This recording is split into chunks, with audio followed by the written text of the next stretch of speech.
चलिए, तो जैसा कि आप 6 चैप्टर तक जो है हिंदी गोधोली भाग 2 10th क्लास पढ़ चुके थे।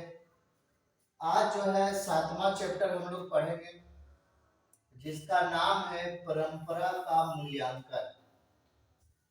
परंपरा का मूल्यांकन लेखक जो है रामविलास शर्मा, और यह एक जो है निबंध है।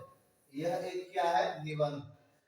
तो निबंध वाला में थोड़ा सा हिस्सा नहीं हो पाता है, क्योंकि जब कहानी रहता है तो कहानी में हम लोग हिस्सा के तौर पर बताते हैं, लेकिन यह निबंध है तो निबंध में थोड़ा सा कम मजा आता है। तो चलिए हम लोग देखते हैं। और यह जो चैप्टर है यह थोड़ा सा पढ़ने में हार्ड लगेगा, क्योंकि यह जो है रामविलास शर्मा जी जो हैं वो अपना जो है टॉपिक से लिखे हैं, तो थोड़ा सा हटकर ये चैप्टर है। चलिए तो स्टार्ट करते हैं। सबसे पहले रामविलास शर्मा जी को देख लीजिए आप।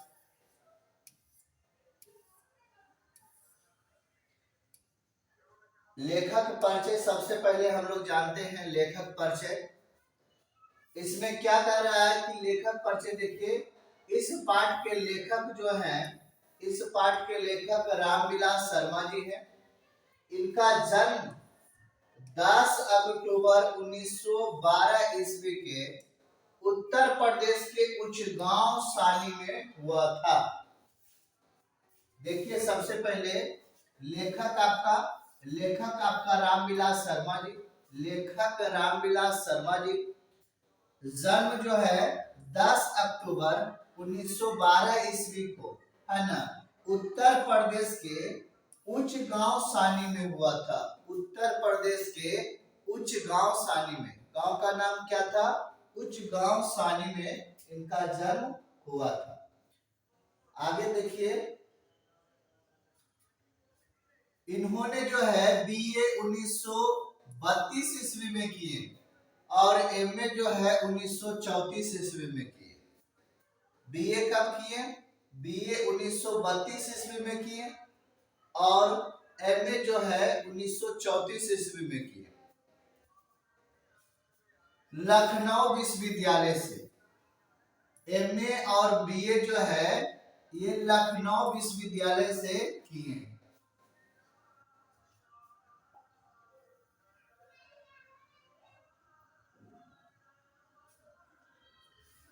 अगला पॉइंट है कि पेशे से यह एक अंग्रेजी के प्रोफेसर थे।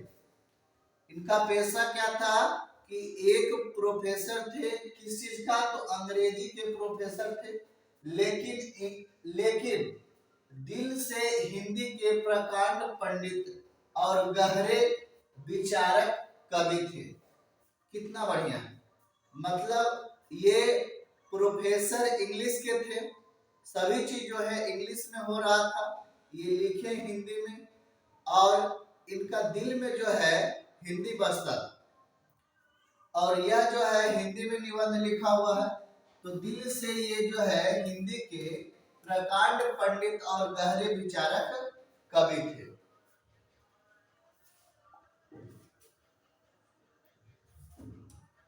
रामविलास शर्मा जी की मृत्यु जो है 30 मई 2000 ईस्वी को दिल्ली में हुआ था, है ना। 30 मई, याद कर लीजिएगा इसको, 30 मई 2000 ईस्वी को, है ना, दिल्ली में हुआ था।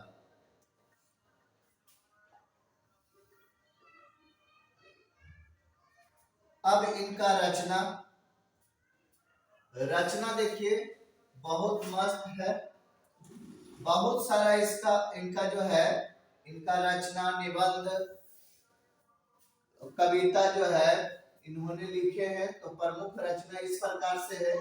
सबसे पहले निराला की साहित्य साधना, और यह जो है निराला की साहित्य साधना जो है ये भी आई, क्योंकि ये जो है साहित्य, निराला की साहित्य साधना पर इनको साहित्य अकादमी पुरस्कार भी मिला है। देखिए निराला की साहित्य साधना पर इनको है ना क्या मिला है, साहित्य अकादमी पुरस्कार मिला है।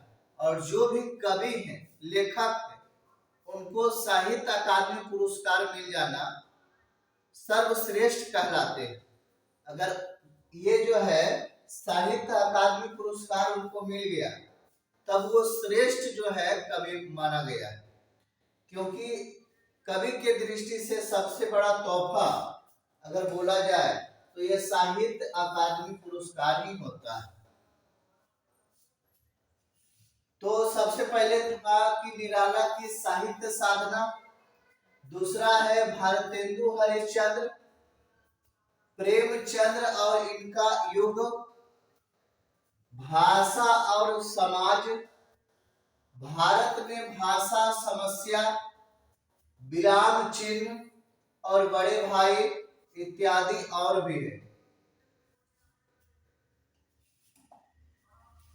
ये बता दिए हैं कि निराला की साहित्य साधना पर रामविलास शर्मा को साहित्य अकादमी पुरस्कार मिला।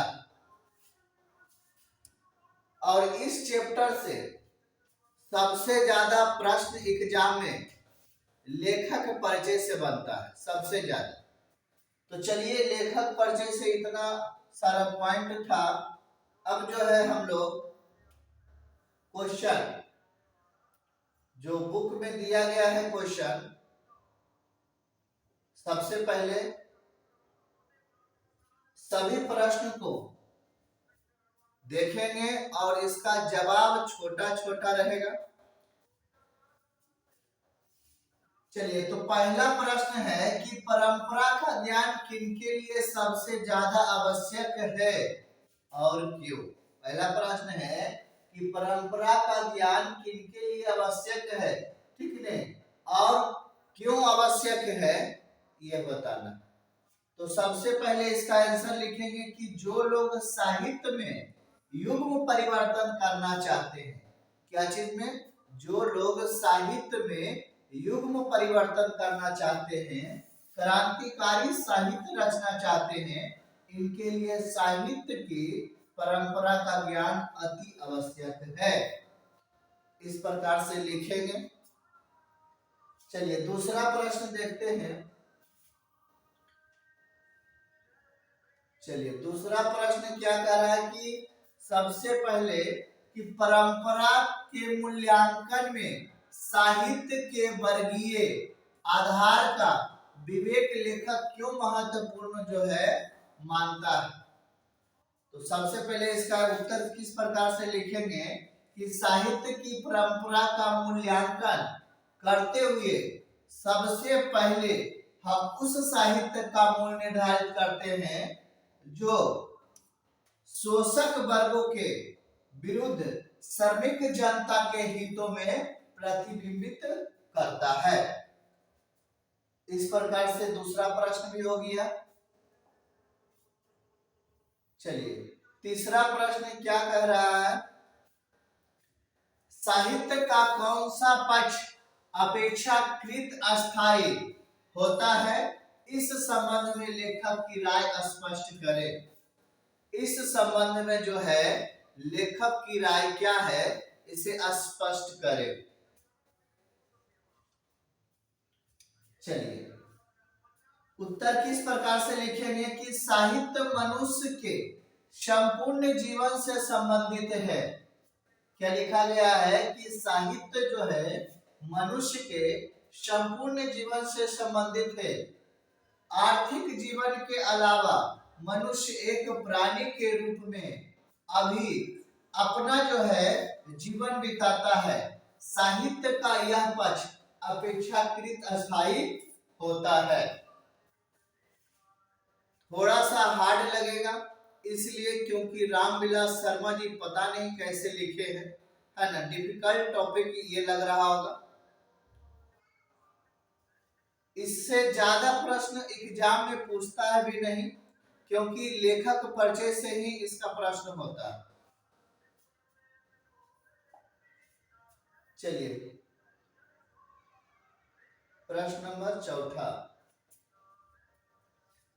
साहित्य में विकास प्रक्रिया उसी तरह संपन्न नहीं होती जैसे समाज में लेखक का अवश्य स्पष्ट कीजिए, सॉरी आशय स्पष्ट कीजिए, आशय स्पष्ट कीजिए। तो इसका उत्तर जो है किस प्रकार से लिखेंगे, लेखक कहते हैं कि साहित्य में विकास क्रम की तरह नहीं होती है। सामाजिक विकास क्रम में पूंजीवादी सभ्यता और समाजवादी सभ्यता में तुलना किया जा सकता है। लेखक कहते हैं कि किसी का भी लेख या रचना जरूर पढ़ो, लेकिन उससे कुछ सीख कर नई परंपरा का जन्म दीजिए, ना कि उसी के रचना को दोहराइए। कितना बढ़िया बात। लेखक का कहना है कि किसी का भी रचना आप पढ़िए और रचना पढ़ने के बाद जो है रचना लेख पढ़िए और पढ़ने के बाद जो है थोड़ा सा अपना दिमाग लगाकर उसे बनाइए, यह नहीं कि उसी वाला हूबहू नकल कर दीजिए। यह कह रहे हैं, ठीक है। क्या कह रहे हैं कि किसी का भी लेख या रचना जरूर पढ़े, लेकिन उससे कुछ सीख कर नई परंपरा का जन्म जो है दीजिए, ना कि उसी का जो है रचना को दोहरा दीजिए। लेखक का कहना है। चलिए अगला प्रश्न 5वां नंबर।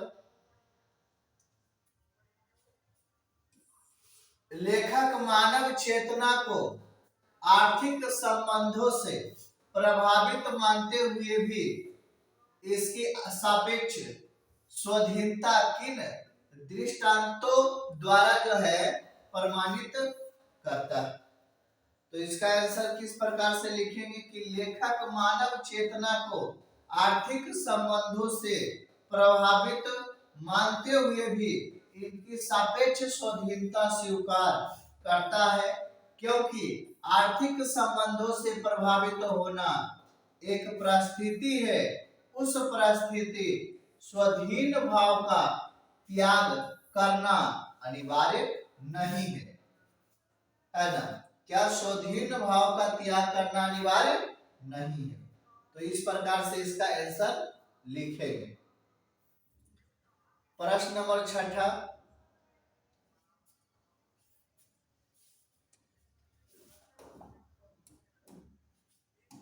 चलिए 6ठा प्रश्न है कि साहित्य के निर्माण में प्रतिभा की भूमिका स्वीकार करते हुए लेखक किन खतरों से आगाह करता है।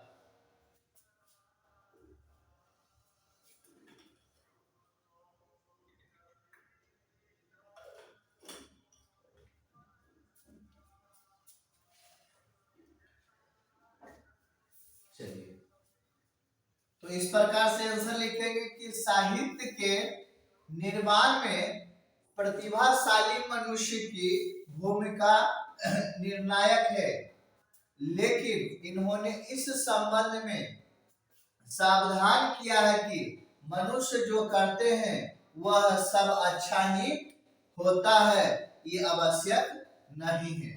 यह बता रहे हैं कि मनुष्य जो भी कुछ करता है वो अच्छा ही हो जाए, इसका कल्पना हम नहीं कर सकते। हो सकता है कि खराब भी हो जाए और हो सकता है कि अच्छा भी हो जाए, ठीक है। इनके श्रेष्ठ रचना में दोष नहीं हो सकते हैं, ऐसी कोई बात नहीं। प्रतिभाशाली मनुष्य कुछ नया करने को सोचते रहता है। बता रहे हैं कि जो भी मनुष्य प्रतिभाशाली मनुष्य होते हैं वो अपना जिंदगी में कुछ नया करने का ठानते हैं, कुछ नया करते हैं, और नया करने की जगह सब अच्छा ही हो जाए इसका गारंटी नहीं है, और हो सकता है नया कुछ करने के चक्कर में खराब हो जाए या अच्छा हो जाए, इसका गारंटी नहीं है। यह कह रहे हैं, ठीक है। हो सकता है अच्छा भी हो या हो सकता है खराब भी हो। चलिए अगला प्रश्न 7 नंबर। राजनीतिक मूल्यों से साहित्य के मूल्य जो है अधिक अस्थायी है, कैसे बताइए, ठीक है। तो लेखक का कहना है लेखक का कहना है कि साहित्य के मूल्य राजनीतिक मूल्यों की अपेक्षा अधिक अस्थायी है, क्योंकि जब यहाँ पर अंग्रेजों का शासन खत्म हो जाएगा तभी कुछ कवि का काव्य आकाशों में जगमगाते नजर आएंगे। इस प्रकार राजनीतिक मूल्य कालांतर में नष्ट हो जाते हैं, पर साहित्य के मूल्य जो है अधिक अस्थायी होती है। इस प्रकार से इसका आंसर लिखेंगे। चलिए प्रश्न नंबर 8वां।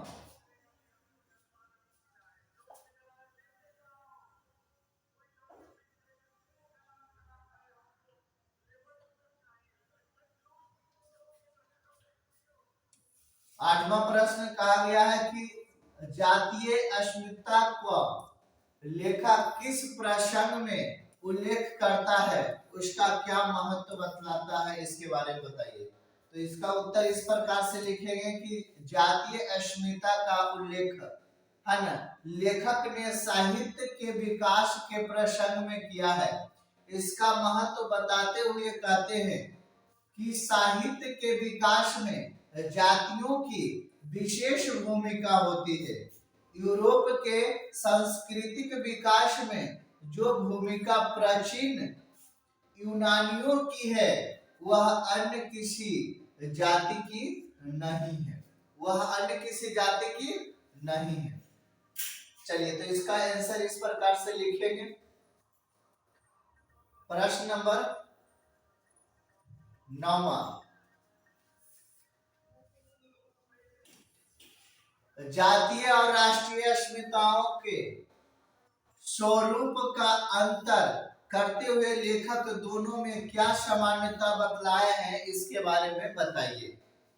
तो सबसे पहले लिखेंगे कि लेखक ने जातीय अस्मिता मतलब इसका मतलब अहंकार या अभिमान होता है एवं राष्ट्रीय अस्मिता के स्वरूप में अंतर करते हुए दोनों में कुछ समानता की चर्चा की है। जिस समय राष्ट्रीय के सभी तत्वों पर मुसीबत आती है, जब राष्ट्रीय अस्मिता का ज्ञान अच्छा हो जाता है, और जिस समय हिटलर ने देखिए यहाँ से कह रहा है कि जिस समय हिटलर ने सोवियत संघ पर आक्रमण किया उस समय जो है राष्ट्रीय अस्मिता जनता के स्वाधीनता संग्राम के समर्थक प्रेरक शक्ति बनी, और इस युद्ध के दौरान खास तौर से रूसी जाति ने बार बार अपनी साहित्य परंपरा का स्मरण किया। समाजवादी व्यवस्था कायम होने पर जातीय अस्मिता खंडित नहीं होती वरना और पुष्ट हो जाती है।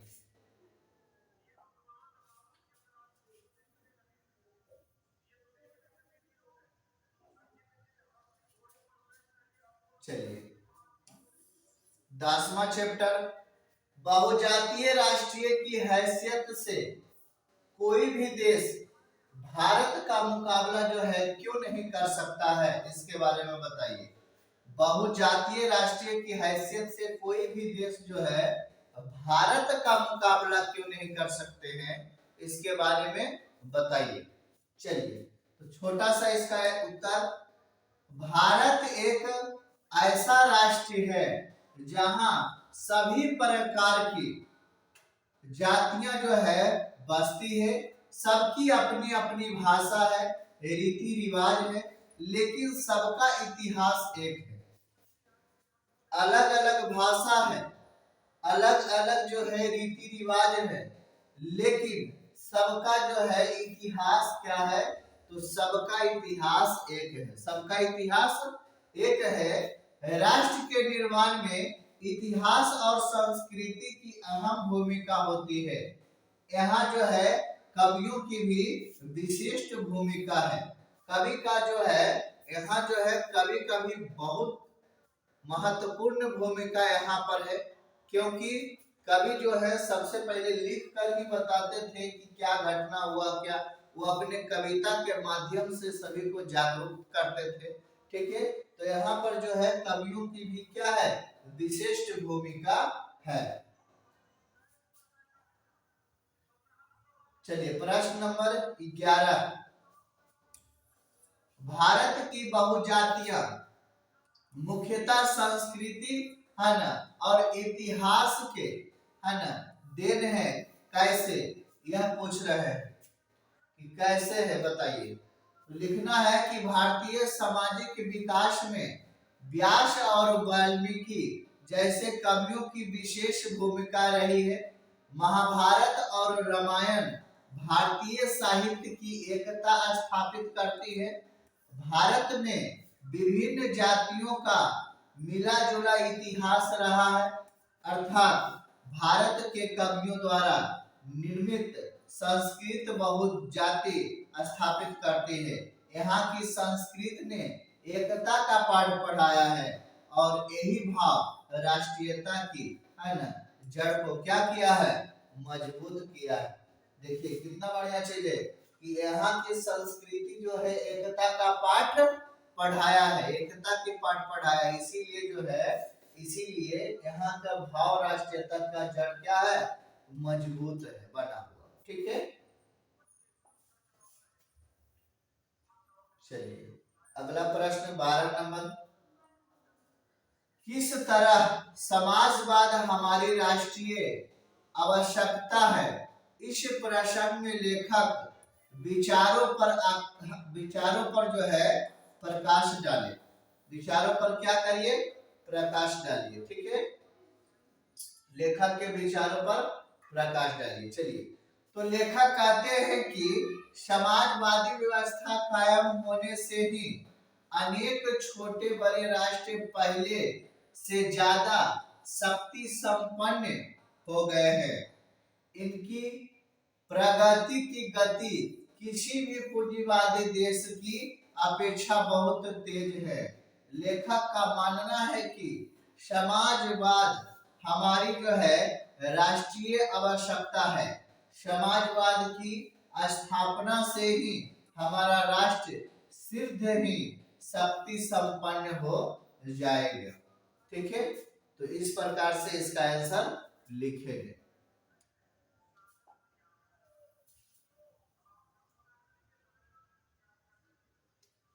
थोड़ा सा यह चैप्टर जो है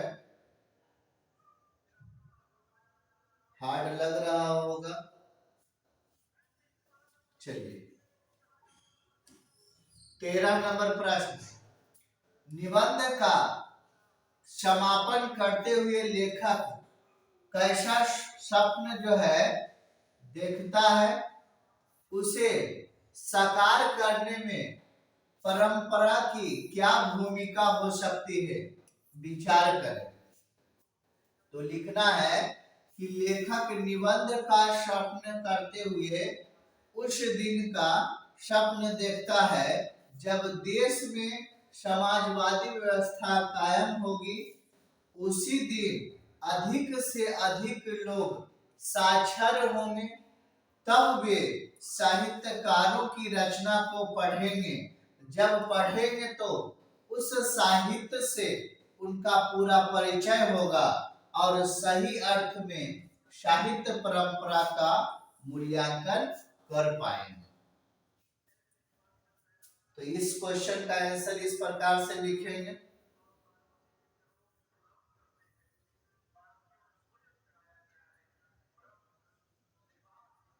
चलिए एक प्रश्न और है, इसके अलावा एक प्रश्न व्याख्या करने वाला है।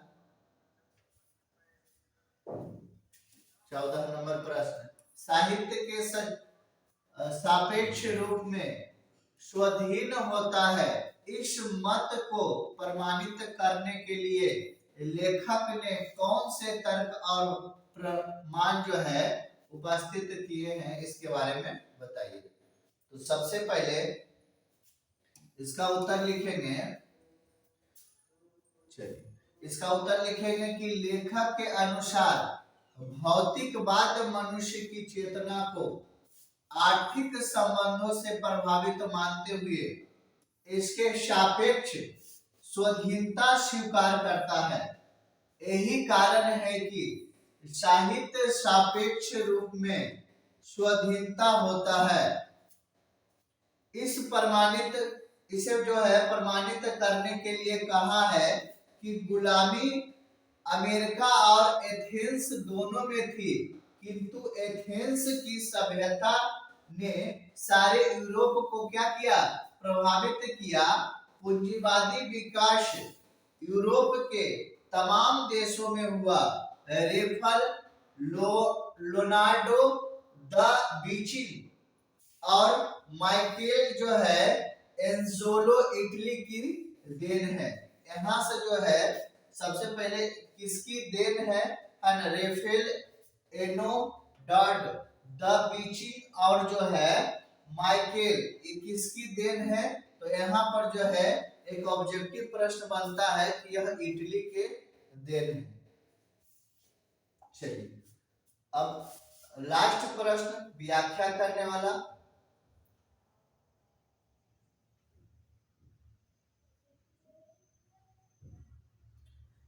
व्याख्या करने वाला 15 नंबर प्रश्न है। सबसे पहले क्या करें कि विभाजित बंगाल से विभाजित पंजाब की तुलना कीजिए, जो ज्ञात हो जाएगा कि साहित्य की परंपरा का ज्ञान कहाँ ज्यादा और कहाँ कम है। इस न्यूनाधिक ज्ञान जो है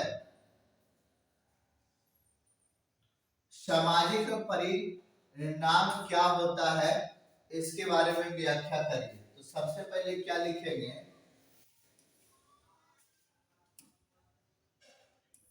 व्याख्या करेंगे तो क्या लिखेंगे कि प्रस्तुत पंक्ति हमारी पाठ्य पुस्तक जो है गोधोली भाग 2 के शीर्षक परंपरा का मूल्यांकन नामक पाठ से ली गई है और लेखक का कहना है।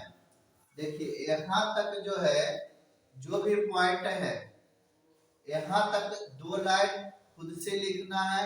हर एक व्याख्या करने वाला प्रश्न में 2 लाइन लिखना है। कह रहे कि जब मानव जो है समाज बदलता है और वह अपनी पुरानी अस्मिता का कायम रखता है, जो तत्व मानव समुदाय को एक जाति के रूप में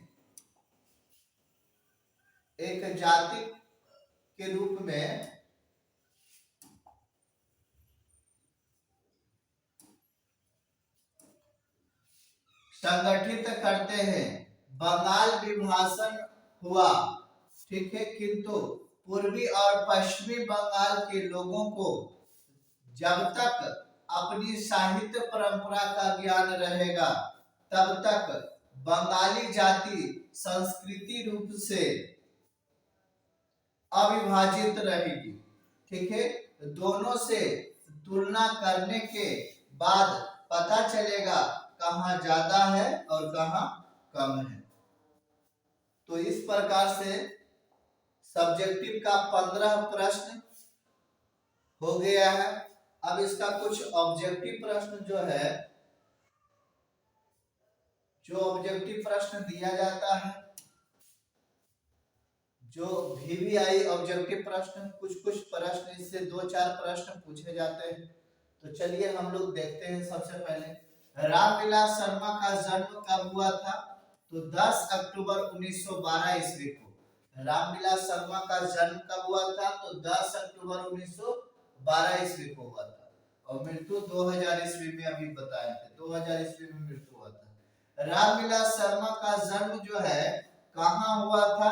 तो उच्चगांव शानी में हुआ था, है ना। कहाँ हुआ था? उच्चगांव शानी में हुआ था। चलिए अगला प्रश्न है कि प्रेमचंद और इनका युग किसकी रचना है? तो रामविलास शर्मा जी का। अगला प्रश्न है वह विचार, है ना, वह विचारधारा जो चेतना या भाव को मूल पदार्थ मानती है उसे क्या कहते हैं? तो भौतिकवाद। उसे क्या कहते हैं? तो भौतिकवाद कहते हैं।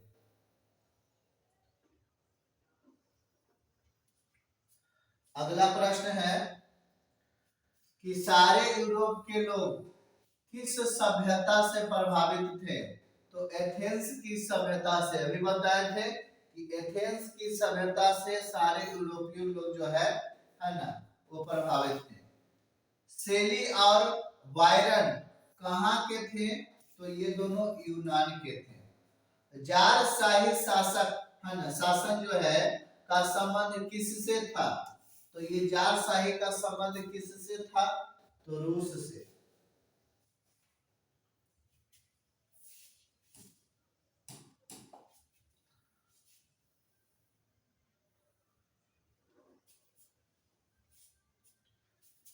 चलिए अगला प्रश्न, साहित्य सापेक्ष रूप में क्या होता है? स्वाधीन होता है। एथेंस किस महादेश में है? तो यूरोप में है। कहाँ है? यूरोप में।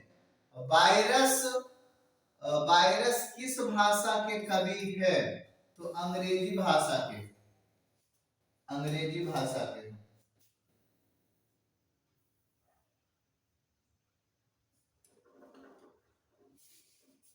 भारतीय सॉरी भारत की राष्ट्रीय क्षमता का पूर्ण विकास किस व्यवस्था में संभव है?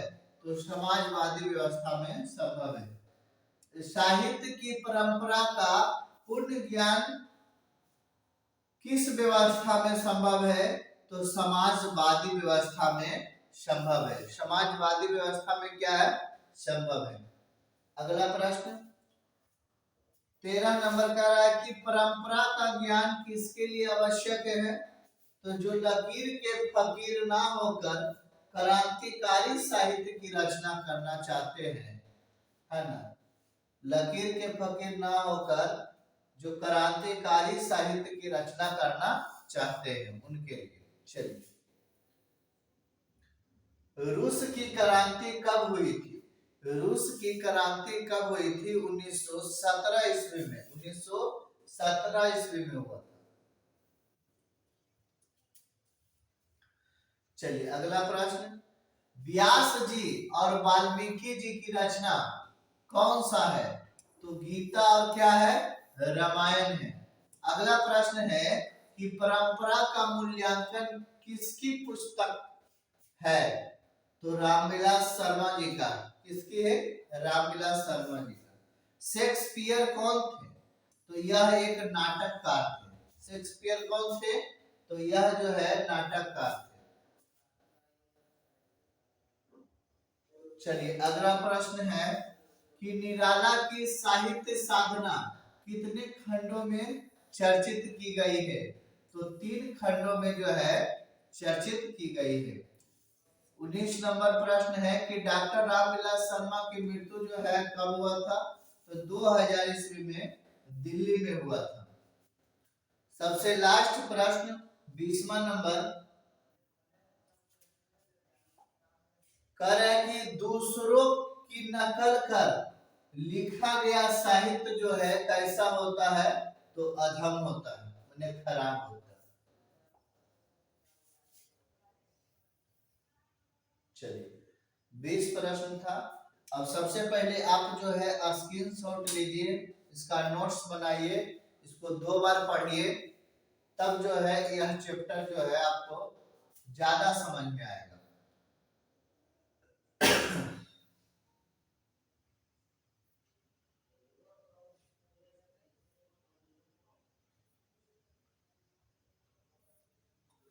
चलिए यहाँ से हम शुरू किए थे।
चलिए इस प्रकार से 8वां नंबर प्रश्न।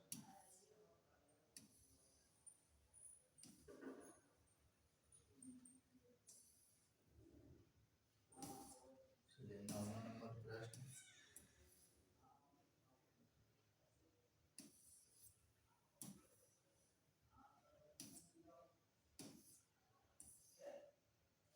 दस, 11, 12, 13,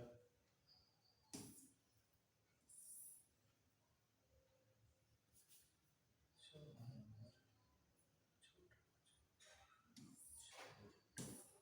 व्याख्या करने वाला प्रश्न।